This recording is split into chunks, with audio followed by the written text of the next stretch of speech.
সকলকে শুনিয়ে দিই। তাহলে রামের পিতা দশরথ। দশরথের হচ্ছে 3টি স্ত্রী। একটি হচ্ছে প্রথম হলো রামের মা কৌশল্যা, ভরতের মা হচ্ছেন কৈকেয়ী, আর কি আরেকটা হচ্ছে লক্ষ্মণের আর শত্রুঘ্নের মাতা সুমিত্রা। সব থেকে বেশি ভালোবাসতে পাওয়া ছোট স্ত্রীকে। কেন? দেখতে সুন্দর, বয়স একটু কম।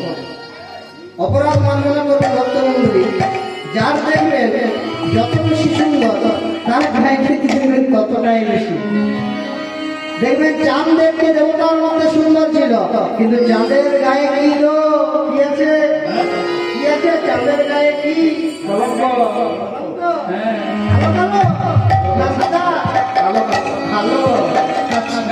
কতগুলো ওইটা বলে দিচ্ছি। ওইটা হচ্ছে 1602। চন্দ্রের গায়ে কলমগুলোর সংখ্যা হচ্ছে 1602। তাহলে চন্দ্রের গায়ে দেখবেন আছে। তার কি হলো? এইবার মহারাজের হলো একদিন দুরারোগ্য ব্যাধি। কি না, যুদ্ধ করতে গিয়ে মহারাজের দুটি আঙুলে ক্ষত হলো। সেই ক্ষত থেকে পুজ রক্ত বেরোতে শুরু করলো। অনেক বৌদ্ধ, অনেক কবিরাজ দেখালেন, কেউ সারতে পারলো না। একটা শেষে একটা হাতুড়ে ডাক্তার, আমরা যাকে হাতুড়ে ডাক্তার বলি, তখন ছিল বৌদ্ধ মশাই। বৌদ্ধ মশাই এসে বলছে, মহারাজ আপনার ওষুধ আমি পেয়েছি। মহারাজ বলছে, হ্যাঁ তুই ওষুধ পেয়েছি? বলছি কি না, শোনো মহারাজ, তোমার এই পুজ রক্ত যদি কেউ টেনে শোষণ করে, যদি কেউ তোমায় সুস্থ করে তুলতে পারে তাহলে তুমি সুস্থ হবে। বলছে, এটা আপনি পারবেন না মহারাজ। বলছে, কেন? না এটা আপনি পারবেন না। বলছে, শোনো আমার 3 মণি, আমি যাকেই বলবো সেই করে দেবে। কতটা অহংকার নিয়ে বলে দিল। প্রথমে এইবারে গেল কৌশল্যার কাছে। বলছে, কৌশল্যা তুমি তো সব শুনেছো কৌশল্যা, তাহলে শোনো কৌশল্যা, তুমি কি পারবে?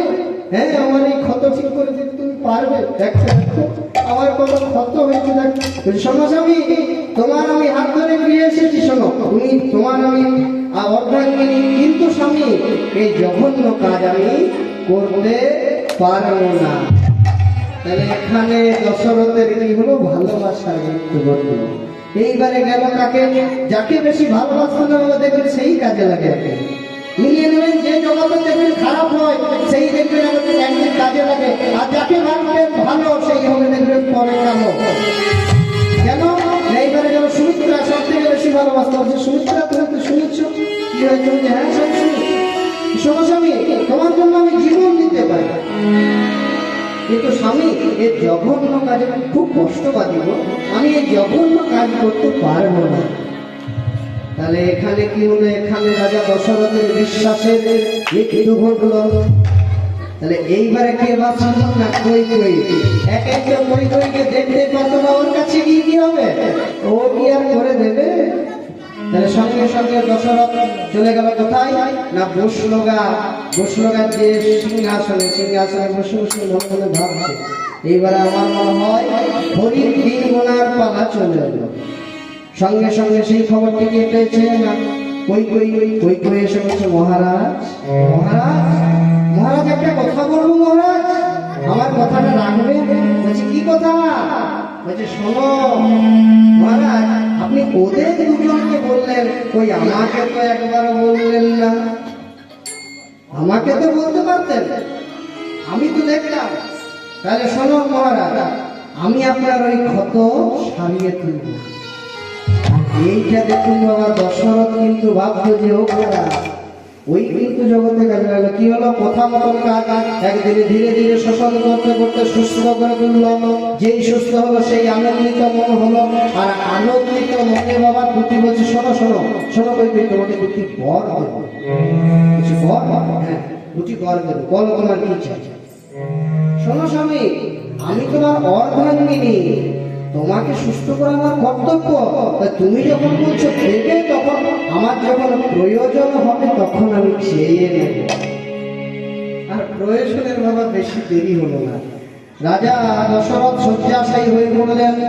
সঙ্গে সঙ্গে তার মন থেকে খবর দিলেন, সৌমন্ত্রী কালকে তুমি প্রভাত হইলে আজকে তুমি রাজ্যে বলে দাও কি না, কালকে আমার জ্যেষ্ঠ পুত্র রাম হবে অযোধ্যার রাজা। তাহলে নাম যদি অযোধ্যার রাজা হয়, এইবারে কি হলো, সেই খবরটা পেয়ে গেল বাবা একজন কই পরিচালক ছিলেন। এই কই কিন্তু খারাপ ছিলেন না, ওর পরিচালক ওই মন্থরার কথাই ভেবে দিল। এখন দেখবেন কলিযুগে গাদা মন্থরা গাদা না, এর সঙ্গেও তোর সঙ্গেও আমি নিজে খুব দোয়া তুলসীপাতা করলাম, আমার মতো ছেলে পাবে না, দোয়া তুলসীপাতা এটাই নিজে হবে, এটা ভাবা উচিত নয়। আগে কি হলো, এইবার বলছে শোন শোন শোন কই কই ছুটে ছুটে এসে এই কই কই একটা খবর শুনছি। কি খবর? শুনেছি, এই যে শুনলাম তোর নাকি সতীনের ছেলে রাম নাকি কালকে হবে অযোধ্যার রাজা। আচ্ছা শুনিসনি? শোন, সঙ্গে সঙ্গে কিন্তু কই একটা হার করিয়ে দিল। কেন না খুশির খবর, হ্যাঁ ও তো বংশের জ্যেষ্ঠ পুত্র, ওই তো রাজ সিংহাসনে বসার অধিকার, তার তোর অধিকার।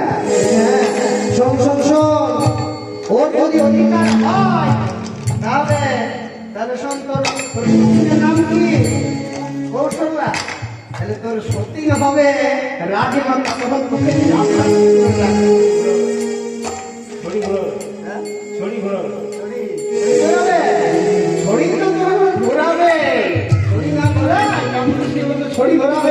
এবারে কি হলো, বলছে তাহলে কি করবো? বলছে শোন শোন, তোকে তোর মনে নেই তোকে দুটো বর দেবো বলেছিল না? বলছে বলছে তুই চেয়ে নে এইটাই সুযোগ। বলছি কি চাইবো? শোন, এটা বলে গেলি কি চাইবো? হ্যাঁ শোন, আমি বলে দিই, প্রথম করে চাইবি তোর ছেলে ভরত হবে অযোধ্যার রাজা। আর দ্বিতীয় কি চাইবি জানিস? দ্বিতীয় চাইবি রামের 14 বৎসর বনবাস।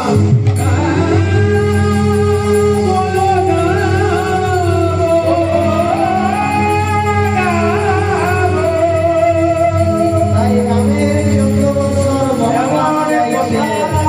রামের 14 বৎসর কথা বলল না, এইবার রাজা দশরথের কাছে নিয়ে হ্যাঁ বলো।